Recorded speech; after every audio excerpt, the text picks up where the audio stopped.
काशीवासी हैं। कोर्ट में काशी विश्वनाथ मंदिर को लेकर दायर याचिका पर सुनवाई 8 अप्रैल को होगी और इसमें आखिर क्या है, 8 अप्रैल को क्या निकल के आएगा, क्या सुनवाई पूरी हो पाएगी। हमारे साथ विश्वनाथ कुंवर जी हैं। देखिए, ये मामला कोर्ट का है और कोर्ट में सुनवाई हो रही है, तो कोर्ट से ऊपर तो कोई है नहीं। कोर्ट हमारे देश का सर्वमान्य है। कोर्ट को जो उचित लगेगा, जो फैसला देगा, उस फैसले को सभी लोगों को मानना चाहिए। क्योंकि धार्मिक मुद्दों पे राजनीति देश में सिर्फ एक ही पार्टी करती है, भाजपा। वो तो चाहेगी इस मामले को तुल पकड़ाना, इस मामले को आग लगाना, इस मामले पे सांप्रदायिक दंगे फैलाना। लेकिन जनता को इस विषय पे धैर्य रख के कोर्ट के फैसले पर आधारित होना चाहिए। हमें पूरा विश्वास है कि कोर्ट जो भी फैसला करेगा, कोर्ट कभी ये नहीं चाहेगा कि देश हमारा है, इस देश में लोग कटे मरे, दंगे फसाद हो। और धार्मिक मामलों में धर्म सबका सम्मानीय है। जिस धर्म की भी, जैसे वहाँ बाबा विश्वनाथ का हमारे मंदिर है तो हम पूजा करते हैं, मस्जिद है तो वहाँ धार्मिक लोग, मुस्लिम लोग अपना नमाज अदा करते हैं। तो ये हमारी एक, देखिए, एकता की पहचान है। उस मुद्दे पे यदि कोई कोर्ट में जाता है तो कोर्ट इस मामले को समझ रहा है, कोर्ट उस पर निर्णय लेगा। चूँकि बाबा के सम्मान सभी काशीवासी करते हैं, लेकिन भारतीय जनता पार्टी जब आती है तो यही हर हर महादेव के नारे को हर हर मोदी में बदलती है। जब से प्रधानमंत्री नरेंद्र मोदी ने काशी विश्वनाथ कॉरिडोर बनाने की शुरुआत की है, ज्ञानवापी मस्जिद के नीचे का जो हिस्सा दिखाई दे रहा है काफ़ी प्राचीन दिखाई दे रहा है और माना यह जा रहा है कि वो मंदिर का हिस्सा है और उसके ऊपर मस्जिद बनाई गई थी। लिहाजा इसको लेकर के काफ़ी राजनीति हुई, इसको लेकर भी कई याचिकाएं दायर की गई, काफ़ी मामले चल रहे हैं। तो क्या, मेरा सवाल ये है कि क्या लगता है आपको कि जो ये मंदिर का, ज्ञानवापी मस्जिद का मुद्दा रहेगा, इसे चुनाव में भुनाने की कोशिश करेगी भाजपा? देखिए, कोशिश करेगी नहीं, भाजपा यही करती आई है। भाजपा को आप शुरू से देखेंगे तो भाजपा विकास के रास्ते पे तो कभी चली नहीं। लूट खसोट इनकी सरकार में भरपूर हुआ, आर्थिक स्थिति लोगों को बहुत ज़्यादा खराब हुई, अर्थव्यवस्था चौपट हो गया। तो इन लोगों के पास है क्या? इन लोगों के पास सांप्रदायिक बातें और झूठे राष्ट्रवाद का उन्माद फैला के लोगों में देश की भावना फैलाना। तो ये लोग अपने विषय पर यदि खरा उतरते, क्योंकि देखिए, क्या आपको लगता है कि देश की आज़ादी के बाद राष्ट्रवाद खत्म हो गया था? हमारे देश की कौन ऐसी जनता नहीं है जो राष्ट्र से प्रेम नहीं करती है और राष्ट्र के लिए कुर्बान नहीं हुई है? वो हिंदू हो या मुस्लिम, हर वर्ग के लोग कुर्बान हुए हैं। फिर ये राष्ट्रवाद का पाठ पढ़ाना, ये सिर्फ राजनीतिकरण ही ना है। हमारे देश में इतने सालों से लोग रह रहे हैं। हाँ, जरूर कहीं ना कहीं हिंसा भी हुआ होगा। क्या ये गारंटी है कि हमारे देश में सिर्फ एक वर्ग रहेगा तो हिंसा नहीं होगी? आप देख रहे होंगे, भाई भाई में झगड़े होते हैं, पटीदार में झगड़े होते हैं, एक जाति विशेष में भी झगड़े होते हैं। हो सकता है कि सांप्रदायिकता के नाम पे कहीं हिंदू मुसलमान के भी हुए हो। तो सरकारों को चाहिए कि इन सब चीज़ों को कंट्रोल करे, जो गलत लोग हैं उनको चिन्हित करके कार्रवाई करे।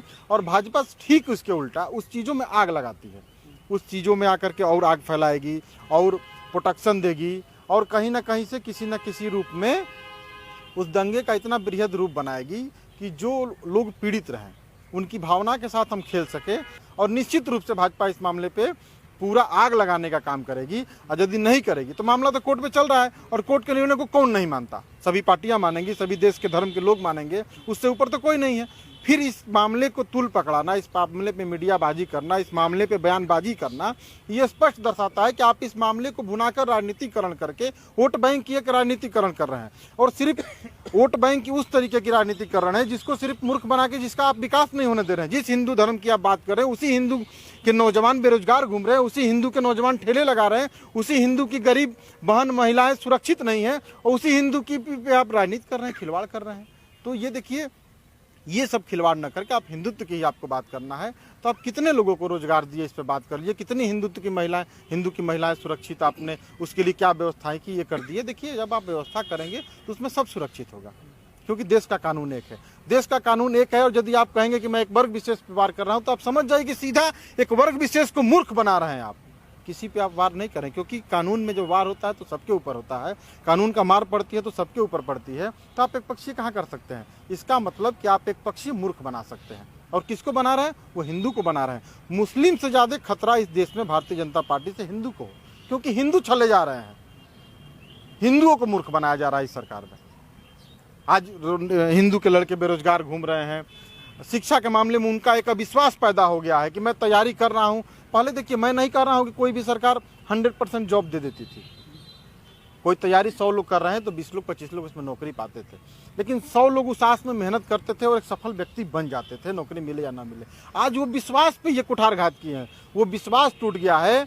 कोई व्यक्ति तैयारी नहीं करना चाह रहा है नौकरी की, कंपटीशन की, पढ़ना नहीं चाह रहा है कि यार पढ़ के क्या करेंगे, ये सरकार तो नौकरी निकालेगी नहीं, ये सरकार तो किसी को देगी नहीं। तो उसमें जो व्यक्ति कुछ नौकरी पा रहे थे और कुछ पढ़ के सफल हो रहे थे दूसरे स्वरूप में, बिजनेस में, यहाँ वहाँ, वो सब शिक्षा से दूर भाग रहे हैं, क्योंकि इनका फंडा इस तरीके का है कि मूर्ख बनाओ, जितना आप मूर्ख बनाए रहोगे उतना सांप्रदायिकता और राष्ट्रवाद के मामले में लोगों को बेवकूफ़ बना करके। बंगाल के चुनाव में जाते ही ये लोग तो वहाँ के विकास पे कुठारघात करते। ममता दीदी लड़ रही हैं, जिनकी भी सरकार है, तृणमूल की सरकार है, उनके विकास पे आप कुठारघात करिए। जहाँ जहाँ विकास में बाधाएं हैं, जहाँ जहाँ गंदगी है, जहाँ जहाँ रोड नहीं बने हैं, इस तरीके की बातें करते तो हम समझ में आता कि भाजपा बहुत अच्छी पार्टी है। तो ये लोग वहाँ जाके सीधा एक नारा दिए, जय श्री राम। तो नारे में कोई बुराई नहीं है, जय श्री राम मुझसे कहिए आकर के बोले, मैं जय श्री राम 4 बार बोलूँगा, श्री राम हमारे हैं, मैं बोलूँगा। लेकिन आप बुलवा नहीं रहे हैं, आप ये बात चिढ़ा रहे हैं। जैसे मैं आपसे कहूँ कि आप अपने दादाजी का नाम बताइए, पोलराइज कर रहे हैं। हाँ, तो आप जबरदस्ती पोलराइज करने के लिए वोट को इस नारे का प्रयोग कर रहे हैं। आप श्री राम जी का उपयोग करके चुनाव लड़ रहे हैं। भगवान के आस्था के नाम पे जिस आस्था पे हम सर झुकाते हैं, साष्टांग प्रणाम करते हैं, उससे आप खिलवाड़ कर रहे हैं राजनीतिक फायदे के लिए, कि हमारी कुर्सी बची रहे, हमारे नया कुर्सी मिल जाए, इसके लिए। तो भाजपा का तो शुरू से देखिए स्टैंड रहा है। बाबा के सम्मान सभी काशीवासी करते हैं, लेकिन भारतीय जनता पार्टी जब आती है तो यही हर हर महादेव के नारे को हर हर मोदी में बदलती है। भाजपा को अब शुरू से देखेंगे तो भाजपा विकास के रास्ते पे तो कभी चली नहीं। लूट खसोट इनकी सरकार में भरपूर हुआ, आर्थिक स्थिति लोगों को बहुत ज़्यादा खराब हुई, अर्थव्यवस्था चौपट हो गया। क्योंकि धार्मिक मुद्दों पे राजनीति देश में सिर्फ एक ही पार्टी करती है, भाजपा। वो तो चाहेगी इस मामले को तुल पकड़ाना, इस मामले को आग लगाना, इस मामले पे सांप्रदायिक दंगे फैलाना, कि आप एक पक्षीय मूर्ख बना सकते हैं। और किसको बना रहे हैं? वो हिंदू को बना रहे हैं। मुस्लिम से ज़्यादा खतरा इस देश में भारतीय जनता पार्टी से